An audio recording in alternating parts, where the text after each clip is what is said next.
March 22nd, 2024. A major terrorist attack was committed in Moscow at the Crocus City Hall. At least 4 gunmen entered the building where a concert was about to begin and began opening fire on patrons and staff before starting fires via incendiaries and fleeing the scene. As of right now, at least 137 people have been killed and nearly 200 injured. It is the worst terror attack on Russian soil since the Beslan school siege in 2004. ISIS-K has taken responsibility for the attack, and the alleged gunmen have been captured and detained by Russia as their investigation gets into full motion. In this video, I will cover what we know about the attack so far, who's responsible, as well as dispel some of the misinformation and disinformation that has been spread online since the attacks.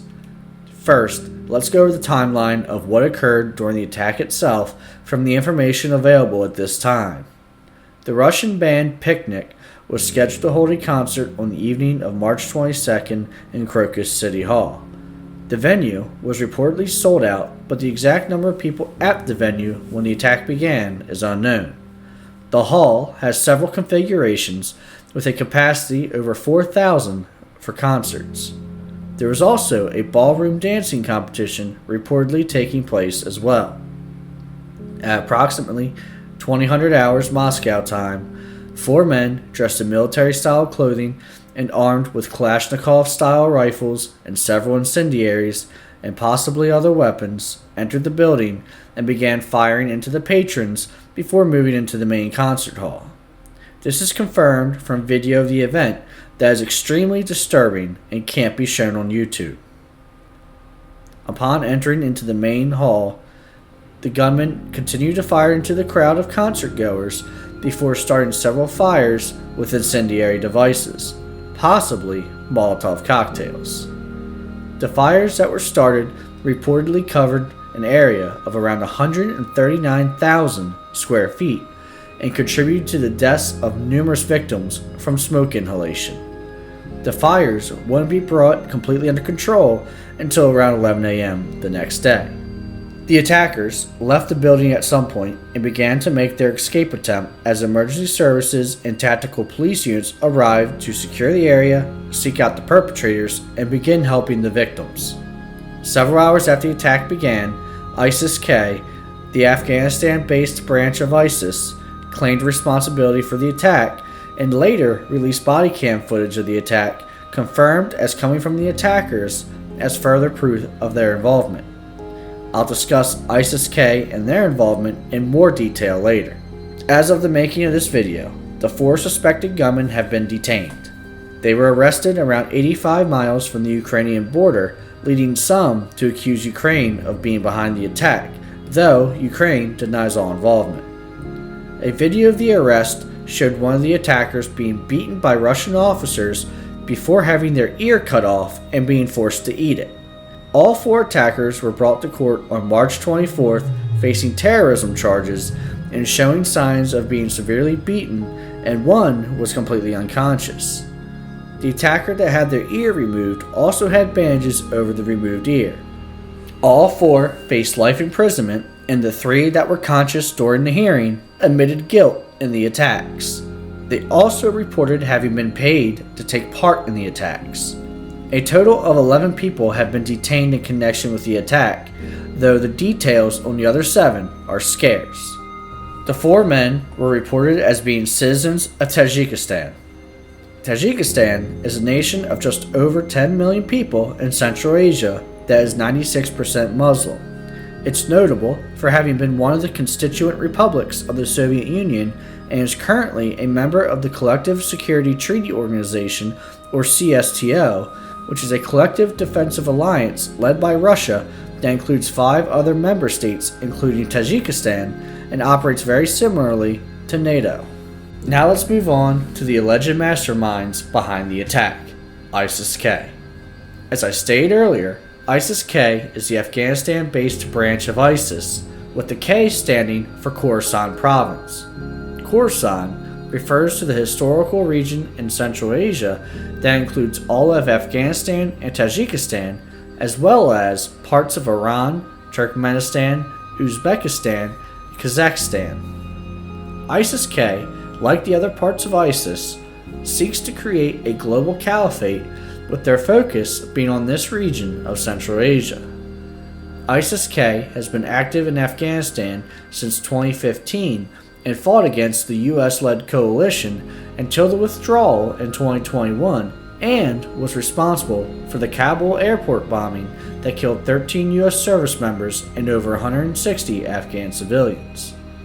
With ISIS-K being a Sunni-based organization, they have also been in conflict with the Shia-based Taliban as well, and still maintain an insurgency against the Taliban in Afghanistan today. ISIS-K is responsible for numerous attacks in the region, including in Pakistan and recently in Iran in January 2024 when they bombed a large gathering to mourn General Qasem Soleimani, killing 96 and wounding hundreds of others. Since the rise of ISIS in 2014, the US and the West began a bombing campaign against them in Iraq and Syria, as well as counter-terror operations in other parts of the world. Russia began assisting the regime of Bashar al-Assad with their own bombing campaign against rebel groups. Russia also attacked ISIS, making them a target for ISIS to strike against and, by extension, ISIS-K. ISIS is believed to have planted a bomb on Metrojet Flight 9268 that crashed over the Sinai in late 2015. The Russian-owned and operated jet killed all 24 on board, 219 of which were Russians. ISIS-K specifically conducted a bombing of the Russian embassy in Kabul, Afghanistan, killing 10 in 2022. The attack on Crocus City Hall comes just 2 weeks after Russia reportedly disrupted an ISIS-K plot to attack a synagogue on March 7th. Russian security forces reportedly were involved in a shootout with alleged ISIS-K members that left at least 2 dead. The raid took place in Kaluga Oblast, just 3 to 4 hours away from Moscow. The United States, UK, and Canada subsequently issued warnings to travelers to avoid large gatherings, including concerts, due to an imminent threat. The US also reported having shared pertinent evidence with Russia about possible attacks, though it's unclear how related this is to the Crocus City Hall attack, as Russia denies being given any information. It is possible that Russia eliminated a portion of an ISIS-K cell that was planning both to attack synagogues and the Crocus City Hall, but failed to detect the Crocus City Hall portion of their plans, or that it was a separate operation planned by a similar group of people. The attack on Crocus City Hall is very similar to other ISIS attacks, like the 2015 Paris attacks, which killed 130 and included an assault on the Bataclan during a concert. And there's also the 2017 Manchester Arena bombing during an Ariana Grande concert that killed 22. The Paris attack, where ISIS targeted multiple places near simultaneously, is what makes me believe that the synagogue plot disrupted by Russia may have been part of a coordinated attack on multiple targets at the same time or nearly the same time. The ISIS-K responsibility claim does appear legitimate, especially after the release of body cam footage that only ISIS-K would have had access to that was from the attackers. Despite the attack on Crocus City Hall appearing to bear many of the hallmarks of ISIS-K and their claim of responsibility, many people, both public officials and randos on the internet, have accused others of being behind the attacks. From the CIA and the Israeli Mossad to Ukraine to a false flag attack orchestrated by Vladimir Putin. So I think it's important to address these claims for which there's little evidence. A common theme among all the claims is that the attackers don't seem like typical ISIS fighters. They fled the scene of the attack as opposed to fighting security forces until they were killed or taking their own lives to be martyred. Many point to the claim by the assailants that they were paid to take part in the attacks as further evidence against ISIS claims of responsibility. This can be dispelled since there is often a financial benefit to ISIS attackers, even in their deaths. In many cases, ISIS will financially support the families of attackers after being killed, and at least 2 of the Crocus City Hall attackers had children. In addition, they aren't the first ISIS fighters to not take their own lives during an attack. During the Paris attacks, one of the perpetrators was captured alive, albeit after a failed attempt to detonate a bomb vest. In Brussels, one of the intended bombers of the airport fled after refusing to detonate their bomb and was later apprehended. On top of that, 5 ISIS members connected to the 2015 Paris attacks and 2016 Brussels bombing were apprehended alive and sentenced to jail time. So it's not uncalled for to see ISIS members captured alive. Many pro-Russians have accused Ukraine of being responsible, as well as the US and Israel.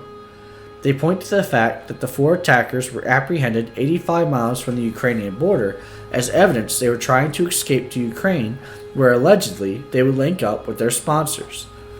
President Putin has also alleged Ukrainian involvement due to this supposed connection. Ukraine has denied any involvement. The allegation is disproven by ISIS-K's claim of responsibility, as well as the body cam footage they've produced that makes it clear that they are very likely the perpetrators.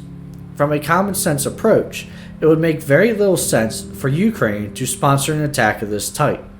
Such a blatant attack targeting Russian civilians would be a war crime.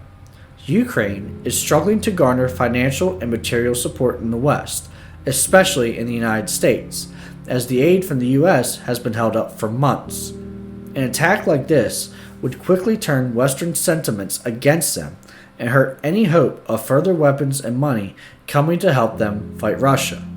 They have nothing to gain from orchestrating a massacre of this scale. As for the allegation that the US and Israel are responsible via the CIA and Mossad, this is again outlandish.